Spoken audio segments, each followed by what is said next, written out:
Hello everyone. आज की video में हम क्वीन ऑफ टीयर्स के पार्ट 3 को शुरू करते हैं। तो पार्ट 3 की शुरुआत वहीं से होती है जहाँ से पार्ट 2 खत्म हुआ था। तो हमने देखा हॉन्ग स्ट्रेट फेस एक्सप्रेशन से अपनी बीमारी बताने और केवल 3 मंथ का टाइम बताने पर ब्योगन तो खुशी से एक्साइटेड ही हो जाता है मन ही मन में, मगर बाहर से तो वो प्रिटेंड करता है कि वो बहुत ही शॉक्ड है। हॉन्ग के लिए वरी करता है ये बोल के ये कैसे पॉसिबल है, ये तो हो ही नहीं सकता। तो हॉन्ग उसके फेक होने को समझ जाती है। फिर पूछती है कि तुम क्या बताने आए थे। तो वो लाए हुए डिवोर्स पेपर को अपने पीछे छिपा के हड़बड़ा के बोलता है सॉरी। सॉरी बोलता है वो उसे, अब तक मैंने जो भी किया उस सभी की चीज़ के लिए सॉरी बोलता है वो। अब से ये दोबारा नहीं होगा, अब से मैं तुम्हें और अच्छे से ट्रीट करूँगा। वो तो ये सब हकलाते हुए डर डर के बोलता है, बेचारा डरता जो था अपनी बीवी से।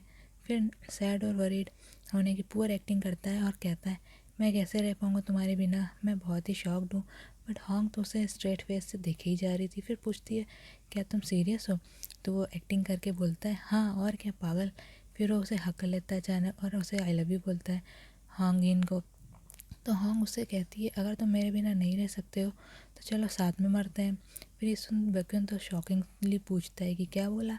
तो हॉन्ग है ही नहीं बोलती है तुम्ही ने तो कहा कि तुम मेरे बिना नहीं रह सकते हो। तो बेचारा डरा हुआ बकन तो उसे समझाने का ट्राई करता है और कहता है कि मैं तुम्हारे बिना नहीं रह सकता, ये सर्टेन है या नहीं, ये मेरा मतलब नहीं था कहने का।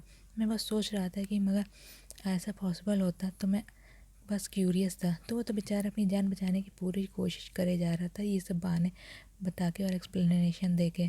तो हाँ उसे टेस्ट करने के लिए बोलती है हाँ तभी तो कहा साथ में मरते हैं। फिर पुराने ज़माने में एक ऐसा ही रिचुअल ट्रेडिशन भी था जिसे संजम कहते थे, उसमें स्पाउस के साथ ही दफना देते थे।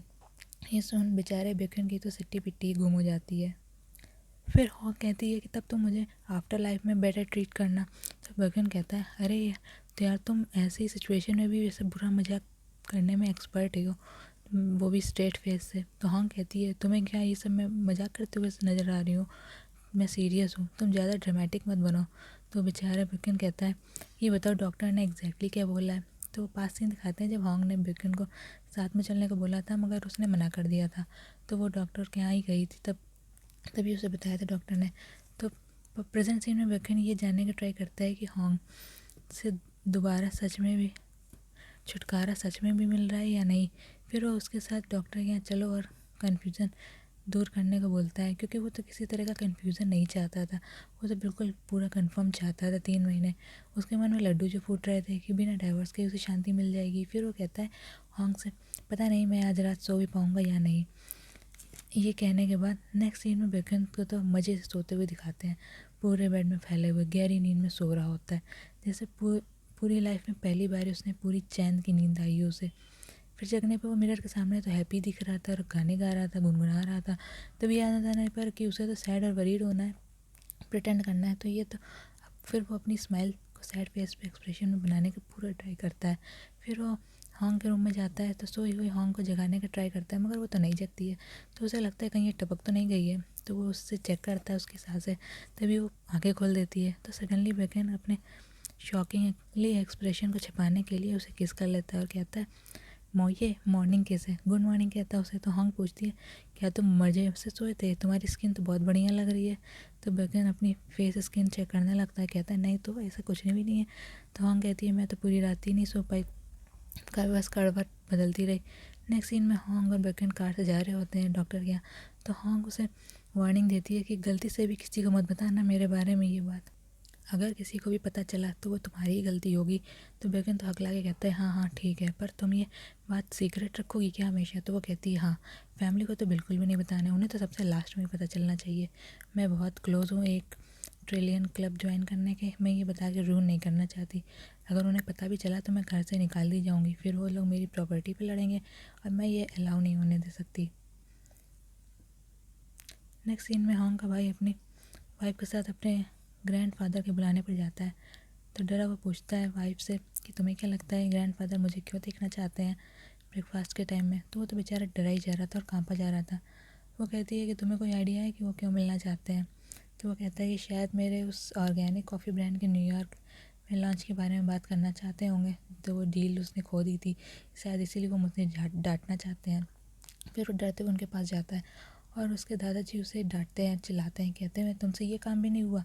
फिर वो हकलाते हुए बोल देता है कि एक लॉस की वजह से ये डील चली गई हाथ से।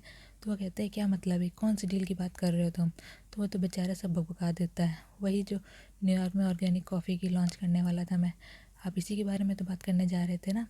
तो वो गुस्से में कहते हैं अरे पागल, अरे नालायक, मैं बात कर रहा हूँ कैसे तुमने 8 बिलियन वॉन ओवर पेड कर दिए कॉर्पोरेट टैक्स में। बेचारी की तो हवा ही निकल जाती है। फिर वो कहते हैं मुझे अभी पता चला तो रेक्टिफिकेशन में क्लेम करूँगा, सारा पैसा पानी में नहीं डूबता अगर वो ध्यान देता।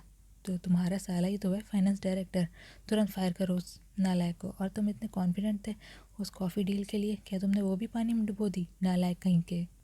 बेचारा वो तो डरा ही जा रहा था और काँपे जा रहा था, वो तो इतना पैनिक हुए जा रहा था। दादाजी उससे कहते हैं बताओ जवाब क्यों नहीं दे रहे हो, तुम्हारा मुंह किस लिए है, कुछ बोलते क्यों नहीं हो। तो वो तो बेचारा कुछ बोल ही नहीं पाता, हकलाता ही जाता है और उनके सवालों से डर के बेचारे को पैनिक अटैक आ जाता है और वो वहीं बेहोश होकर गिर जाता है।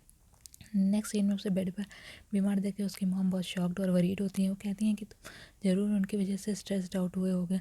वो बोलता है ये सारी गलती उस बेकन वो की है, वो अपना काम इतने अच्छे से क्यों करता है, इतना अच्छा काम वो करता है क्यों है, मैं फंस गया। तो वाइफ बताती है मॉम को कि सारी गलती उसके भाई की है। तो हॉन्ग का भाई साइड लेता है, अपने साले को डिफेंड करता है, पूरी बात मॉम को बता देता है। तो मॉम कहती है बस 8 बिलियन वॉन की तो बात थी, कौन सी इतनी बड़ी बात थी, ये इतना ड्रामा उस सब के लिए किया, अभी खबर लूँगी उस बेकन की। नेक्स्ट सीन में हॉन्ग और बेकन डॉक्टर के यहाँ होते हैं। तो बेकन उनसे कंफर्म करता है कि 3 मंथ का टाइम ये कि एग्जैक्टली ये कंफर्म है। तो डॉक्टर बोलते हैं कि मिरेकल्स भी होते हैं, मैंने मिरेकल्स होते देखे हैं, इसलिए आप कुछ भी नहीं कह सकते। तो शॉक्ड बेकन पूछता है कितनी बार ये मिरेकल्स होते हैं, क्या आपको कोई आइडिया है, ये फिक्स बताइए आप कैसे डॉक्टर हैं, क्या ज़्यादा होते हैं मिरेकल्स। तो वो तो बड़ा ही एंशियस था और उसकी लाइफ का जो सवाल था, क्योंकि उसे कंफर्म करना था कि सच में उसका पीछे छूटेगा वाइफ से या नहीं।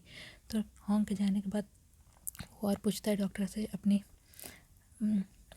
कंफर्म करने के लिए पूछता है आप एग्जैक्टली बताइए मेरी लाइफ की बात है ये। तो नेक्स्ट सीन में हैप्पी बेकन अपने लॉयर दोस्त को मिलता है, उससे बोलता है कि वो रेडी है उसका केस लड़ने के लिए। तो बेकन बोलता है दोस्त को कि उसे अब दूसरा रास्ता मिल गया है, तो अब से उसकी कोई ज़रूरत नहीं है।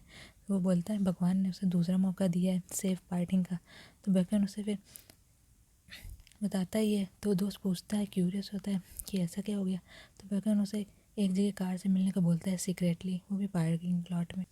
दोनों कार में एक दूसरे से मिलते हैं सीक्रेटली। तो बेकन उसे कार की विंडो से निकल के उसके कान में बताता है रियल रीज़न। तो दोस्त भी बहुत शॉक्ड हो जाता है। फिर दोस्त कहता है क्या ये सच बात है। फिर वो बेकन की जगह हैप्पीनेस एक्सप्रेस करके कहता है बधाई हो, क्या तुम क्वीन बिजनेस को पूरा ले लोगे। तो बेकन बोलता है वो लोग इतने भी पागल नहीं है। तो दोस्त समझ जाता है ओह उसने प्रीनप साइन करवाया है क्या, ऐसा कुछ।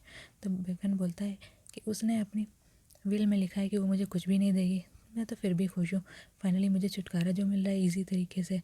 तो दोस्त उसे सलाह देता है उसे उन 3 महीनों में बेस्ट ट्रीटमेंट देना चाहिए, क्या पता वो तुम्हें अपना पर्सन समझ के कि क्या ये मुझसे इतना प्यार करता है, क्या पता वो तुम्हें अपनी सारी प्रॉपर्टी दे दे। तो बिकन कहता है तुम पागल हो क्या, मैं क्या तुम्हें इतना मटेरियलिस्टिक लगता हूँ। नेक्स्ट सीन में तो फिर वो फ्लावर बुके लेके हॉन्ग के ऑफिस में पहुँच जाता है बिकन। पहले सीन में बोल रहा था कि वो मटेरियलिस्टिक नहीं, और यहाँ तो वो पहुँच जाता है उसे पटाने के लिए। फिर वो बोलता है कि आज हमारी शादी की एनिवर्सरी है, मैंने अभी तक कुछ नहीं किया तुम्हारे लिए, तो मैं तुम्हारे लिए करूँगा, बेस्ट ट्रीटमेंट करूँगा, वो भी ऐसी प्यार वाली बातें करके उसे देख के चला जाता है। शॉक्ड हॉन्ग तो देखती ही रह जाती है। फिर वो वास मंगा के फ्लावर को उसमें सजा देती है। चलिए दोस्तों, ये पार्ट यहीं पे ख़त्म होता है, नेक्स्ट पार्ट का वेट करिए। वीडियो देखने के लिए थैंक यू, फिर मिलते हैं, बाय बाय।